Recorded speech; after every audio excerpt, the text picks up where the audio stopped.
नमस्कार दोस्तों। मैं कैलाश शर्मा एक बार फिर उपस्थित हूं आपके सामने कक्षा 9 शैमुशी भाग 1 का पहला पाठ लेकर, जिसका नाम है भारती वसंत गीति ही। इस गीत के रचयिता हैं आधुनिक संस्कृत साहित्य के प्रख्यात कवि पंडित जानकी वल्लभ शास्त्री। यह गीत उनकी प्रसिद्ध रचना काकली नामक गीत संग्रह से संकलित है। आइए पढ़ते हैं पाठ भारती वसंत गीति ही।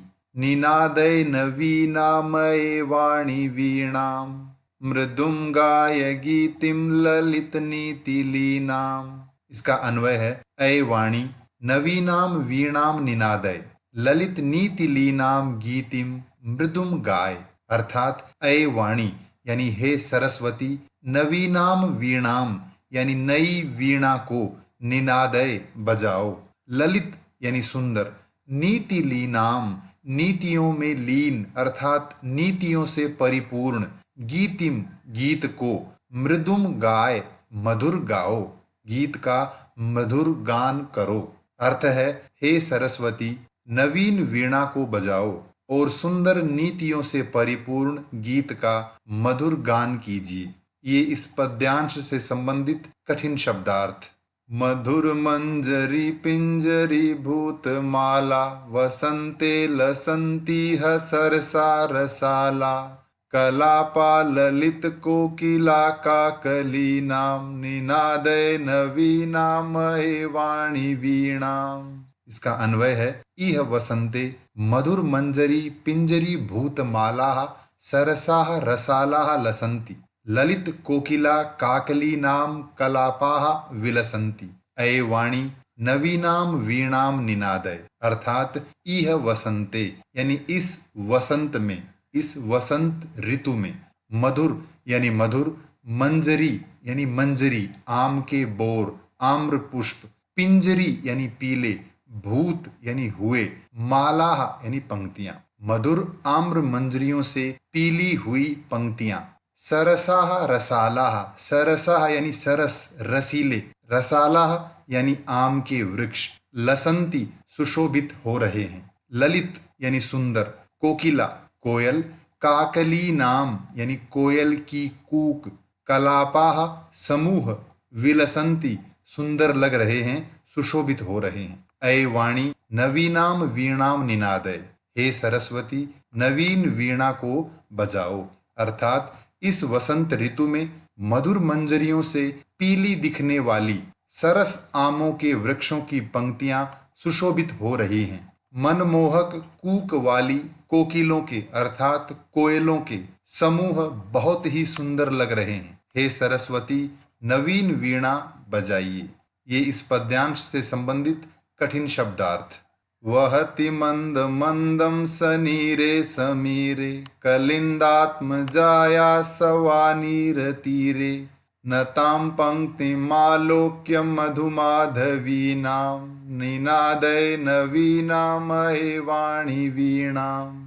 अन्वय है, कलिंदात्मजाया सवानीर तीरे सनीरे समीरे मंद मंदम वहति सती मधुमाधवी नाम नताम पंक्तिम आलोक्य अय वाणी नवीनाम वीणाम निनादय। कलिंदात्मजाया, कलिंद यानी सूर्य, आत्मजाया यानी पुत्री के अर्थात सूर्य की पुत्री की।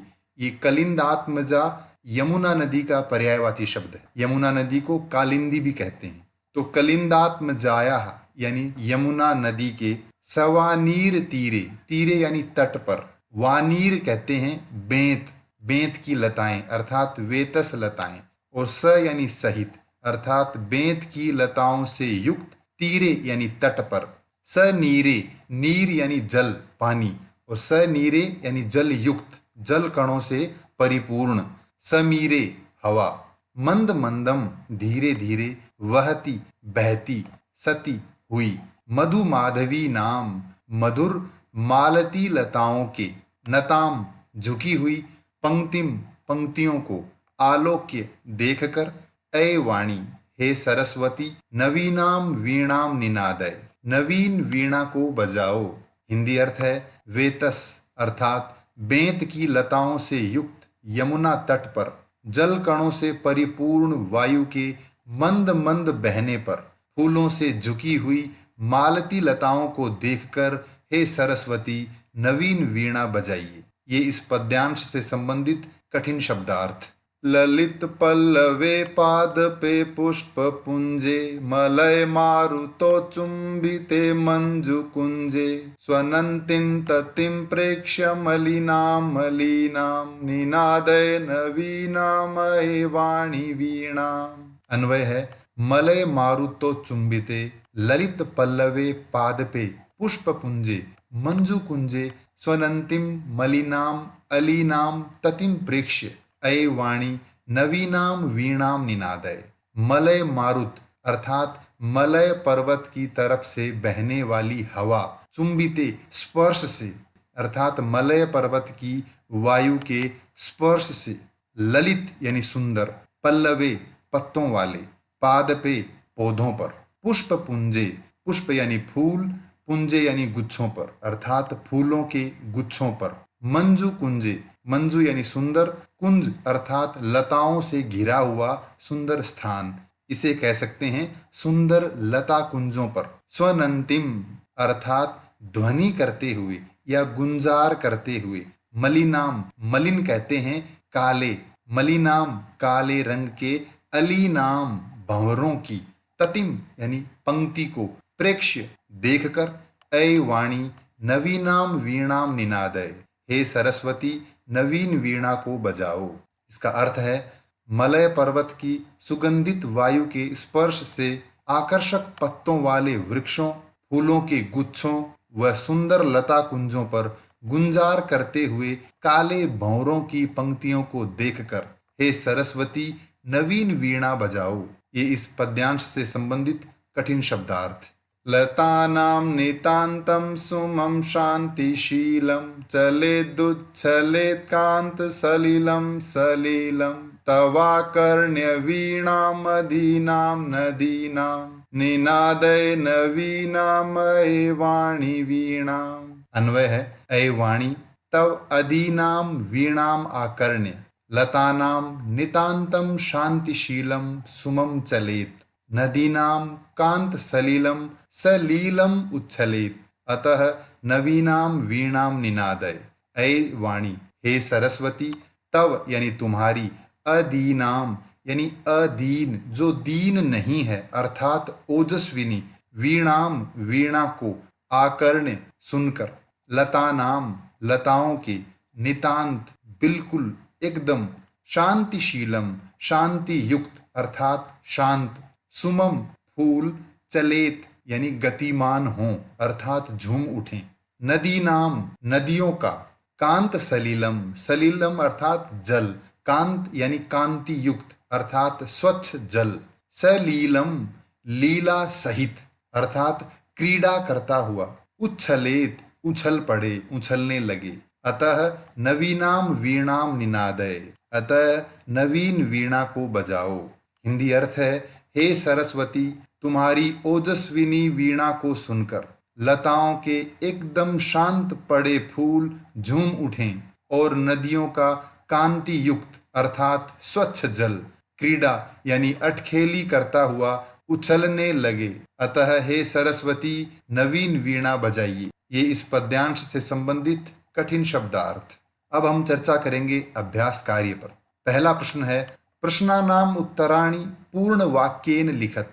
नीचे दिए गए इन प्रश्नों के उत्तर पूर्ण वाक्य में लिखिए। पहला है, कवि वीणा पाणिम किम कथयति। कवि वीणा पाणिम अर्थात सरस्वती को क्या कहता है। उत्तर है, कवि वीणा पाणिम कथयति, कवि सरस्वती से कहता है, ऐ वाणी हे सरस्वती नवीनाम वीणाम निनादय, नवीन वीणा को बजाओ। वसंते किम भवति, वसंत ऋतु में क्या होता है। वसंते सरसाः रसालाः लसन्ति कोकिलाः च कूजन्ति। वसंत ऋतु में सरस आम्र वृक्ष सुशोभित होते हैं और कोयल कूकती हैं। सरस्वत्याः वीणां श्रुत्वा किम परिवर्तनं भवतु इति कवेः इच्छां लिखत। सरस्वती की वीणा को सुनकर क्या परिवर्तन हो, कवि की इच्छा लिखिए। कवेः इच्छा अस्ति, कवि की इच्छा है, यत् की सरस्वत्याः वीणां श्रुत्वा, सरस्वती की वीणा को सुनकर भारतीय जनानाम मनसि, भारतीय लोगों के मन में नव चेतनाया संचारः भवतु, नई चेतना का संचार हो। कवि भगवतीम भारतीम कस्याः नद्याः तटे, अर्थात कुत्र मधुमाधवी नाम नताम पंक्तिम अवलोक्य वीणाम वादयितुम कथयति, यानी कवि भगवती सरस्वती को कौन सी नदी के किनारे पर अर्थात कहाँ मधुर मालती लताओं की झुकी हुई पंक्तियों को देखकर मधुर वीणा बजाने को कहता है। उत्तर है कवि भगवतीम भारतीम यमुना नद्याः तटे मधुमाधवी नाम नताम पंक्तिम अवलोक्य वीणाम वादयितुम कथयति, यानी कवि भगवती सरस्वती को यमुना नदी के किनारे पर मधुर मालती लताओं की झुकी हुई पंक्तियों को देखकर वीणा बजाने को कहता है। अगला प्रश्न है क स्तंभे पदानि ख स्तंभे तेषाम पर्याय पदानि दत्तानि। क स्तंभ अर्थात इस कॉलम में शब्द दिए हैं और इस कॉलम में उनके पर्यायवाची दोनों का मेल करके लिखना है। तो पहला है सरस्वती यानी वाणी, आम्रम रसालः, पवनः समीरः, तटे तीरे, भ्रमराणाम अलीनाम।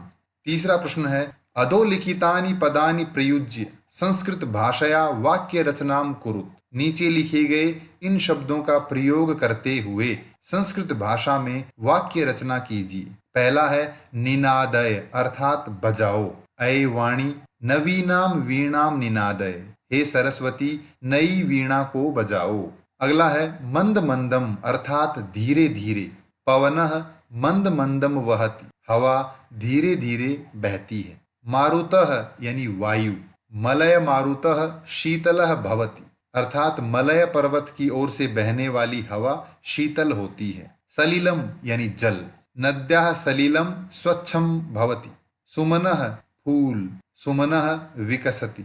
अगला प्रश्न है प्रथम श्लोकस्य आशयम हिंदी भाषया आंग्ल भाषया वा लिखत। प्रथम यानी पहले श्लोक का आशय हिंदी या अंग्रेजी भाषा में लिखिए। ये पहला श्लोक है और इसका आशय है वसंत ऋतु में मंजरी युक्त आम्र वृक्ष और कोयल की कूक आदि से प्राकृतिक परिवेश अत्यंत मनमोहक प्रतीत हो रहा है। ऐसे मधुर वातावरण में माँ सरस्वती से प्रार्थना है कि वह अपनी मधुर वीणा का वादन करें और सुंदर नीति युक्त मधुर गीत गाएं, जिससे कि जनमानस में नई प्रेरणा का संचार हो।